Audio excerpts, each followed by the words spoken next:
Okay, let's jump right into it. This is some of the stuff you need. Some heavy duty clear packing tape, UV light, couple shades of pigment. I'm using dark blue and a turquoise. I'm using a white pigment paste from Mermaid Trash, I think. You need 91% isopropyl alcohol, some UV resin. I'm using Let's Resin, they're hard type, and some bezels. I always start all my necklaces with a clear layer. So that's what I'm doing here first, just putting some clear UV resin down in all my bezels that I've already pressed on the tape.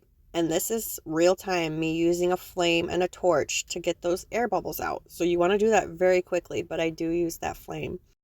Now we're going to start mixing your sand and your turquoise and your dark blue colors. I'm using just small cups with clear UV resin, and then you add just a teeny tiny amount of pigments to your resin. And I forgot to record the sand part, but I basically put just a teeny tiny bit of sand in all of them. Now I'm filling them with dark blue towards the top and turquoise in between the sand and the dark blue. And just blend them a little bit, do the flame, and fully cure. So we're going to do the wave layer next. I am putting some more sand on top because I think it builds layers and I just like the depth it creates. Right after the sand, I do some clear UV resin, and that is for my white wave. I don't want the blue to get in my sand, so that kind of just makes a barrier to keep the sand from getting washed out with the colors. And right here, I get some bigger pebbles and rocks from the sand with a sifter. And I like just to add the thicker stuff on top with some cute little details. So here I am in real time with that white pigment paste I mix with clear resin.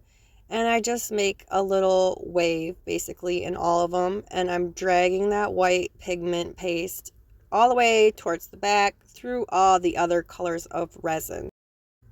You basically just take a drop of white, make that line, and just drag it back. You can put it however you want, make it as long as you want, but don't add too much white, I would say. But this part is up to you. So I'm just going to do this into all these little bezels and show you how slow I go in real life. This is real time. So just take your time with it, have fun, and keep that white stretched out.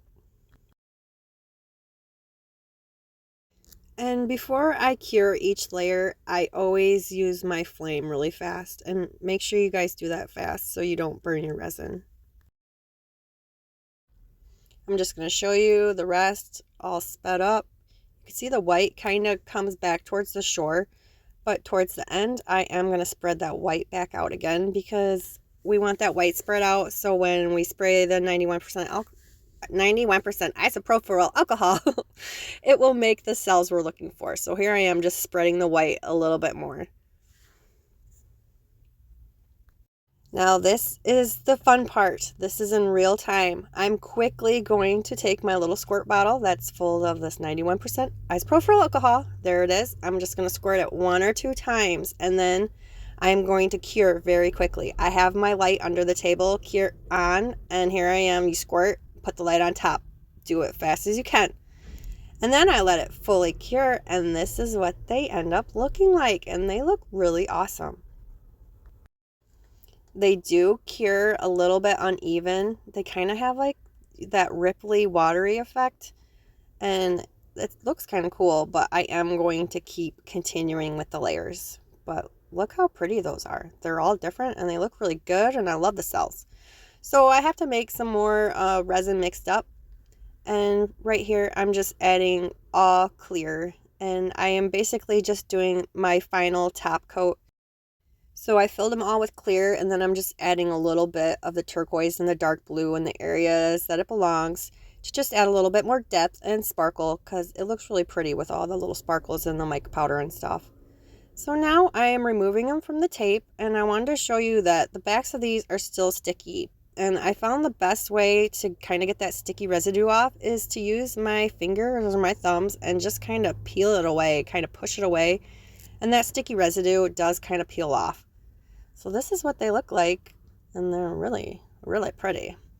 The backs from the tape are kind of uneven, And this part's not necessary, but I do fix up the backs. I add a little bit more color to kind of make them more bright and vibrant. And there they are, all finished. Now I just need to add the chains and they're all set. So I hope you guys try this. I hope you learned something. Show me if you try it. Let me know what you think. Ask me any questions. Yada, yada, yada. Thanks. I appreciate you watching.